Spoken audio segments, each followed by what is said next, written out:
Today we're doing a lift kit on the 1995 Pajero Mini BR2. It's a pretty basic little lift. 1.5 inches is what we're supposed to get. So we'll get on the lift, go over the parts I've got for it, and show a real quick install. Here are the parts we're installing today. These are the spring spacers basically for the rear. These are actually for a XJ, ZJ, or TJ front end. I've used these on geo trackers and measuring out the coil springs in the rear, it looks like it's going to work. So we'll see. These are only $40 for billet aluminum ones on eBay. Got front strut spacers. These go on top of the strut, and got the studs to replace as well. These are about $80, and you have to wait on them from Germany.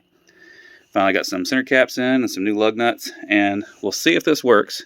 These are stock Monroe shocks for a Suzuki Samurai. They're roughly 1 inch longer, and they should work. We'll see. If not, the stock shocks, from what I understand, will still work with the 1.5 inch spacer. This will just give me a little extra down travel. To do the front, before you go up in the air, even if you're just down on the ground, undo the top 3 strut mount bolts. Lift it up, we'll get the wheels and tires off, and I don't think I'm going to have to remove the strut, but I may have to go ahead and remove the strut to knock the studs out. We'll see. In the back, all we should have to do is undo the shock, and that should allow the axle to drop down enough to sneak the spacer in. We'll see. May have to disconnect this track bar, but whatever I do, I'll show you what I got to do so you'd be able to replicate it fairly easy. Now, I knew this wouldn't be a perfect bolt-on. I figured this would be more for the DIYer that wants to save a little bit of money. But with this little lip cut off right there, as I have done right there, the Jeep spacer fits perfect right up in there. I just popped the bump stop out and then zip that off. It's right there on the ground. And we'll get this side done and tie it back up. And as long as the bigger body of these Samurai shocks doesn't interfere with anything, you can see the extra about 1 inch of length there. And they're not 28 years old either. This side's together. It went together perfectly with a Samurai shock. There's just enough clearance in between the shock body and that. That's the only part I was really worried about. And, in the brake line, did pretty good. Tip for doing it yourself, just do one side at a time. As far as, leave at least one shock on. The suspension has so much droop with the shocks disconnected. Just doing one side at a time with a floor jack, you'll have no problem at all. Oh, and I left the bump stop out because actually you can't remove them without tearing them, because there's apparently like a little nipple in here and it pops in place. But with that back in place, it's effectively not doing anything anyway. It's only sticking out maybe 1/2 inch. So it wouldn't even really serve any purpose. It would need longer ones anyway.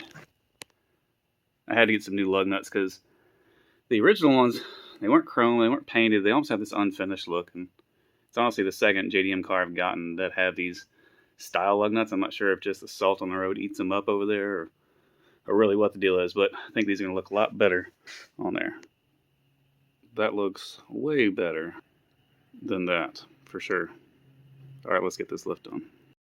The rear is done. That took less than an hour, even having to rack it up and everything and do a little bit of modifications. This bump stop actually came out intact. It could have gone back in. But, like I said, on the other side, there's not enough protruding that it'll ever even touch it. You have to get extended ones if you want to do it right. Also, for anyone wondering, these are 235 75/15s on a Vision D-window steel wheel, 15x7 with a -6 offset. And they're Goodyear Wrangler Trail Runner. Yeah, it's a decent all-terrain tire that isn't loud on the highway and actually does pretty good. And with these tires and a 5-speed, it'll do 60 miles an hour at 4,200 RPMs really comfortably. I mean, pretty effortlessly, and actually helped drop the RPMs down a lot from the stock size tire. All right, got the top 3 nuts off. Now we're going to lift it up and remove the strut assembly.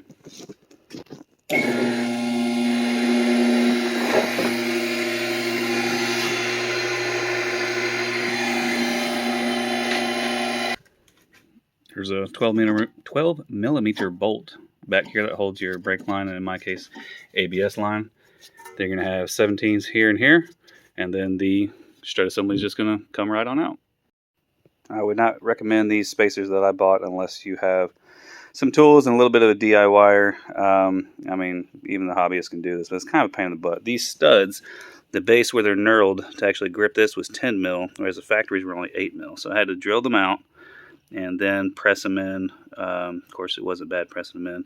Just slid a bigger nut over where it actually cleared the larger knurl, and then just ran one of the actual strut top nuts and ran it in and sucked it up just fine. But having to drill them out and everything's kind of annoying. But anyway, just a little tip. Back again. Don't buy this kit. It doesn't even sit down over the top hat. So I gotta figure out what I want to do now. Alright, so I made them work. I took a hole saw and got it the right depth I needed. Then put a slight taper on it with my coarse carbide bit. And now it fits right on. It doesn't press down all the way by hand. There's a little bit of a gap there, but when you suck it all the way down, it's nice and flush. Like so. Sorry if there's wind noise, it's windy today. It's the next day. Runs and drives great, but here's the final product. 1.5 inch lift. Definitely tell I've got more fender well gap. I can actually get all 4 fingers in there, and still got a little bit more, whereas before it was probably 1.5 inches less. But looks good. We'll walk it around.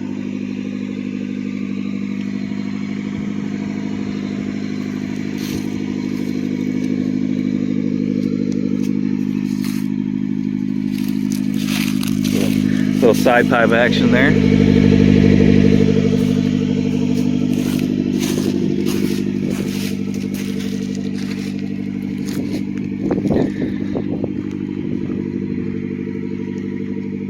But yeah, that's a wrap on this one.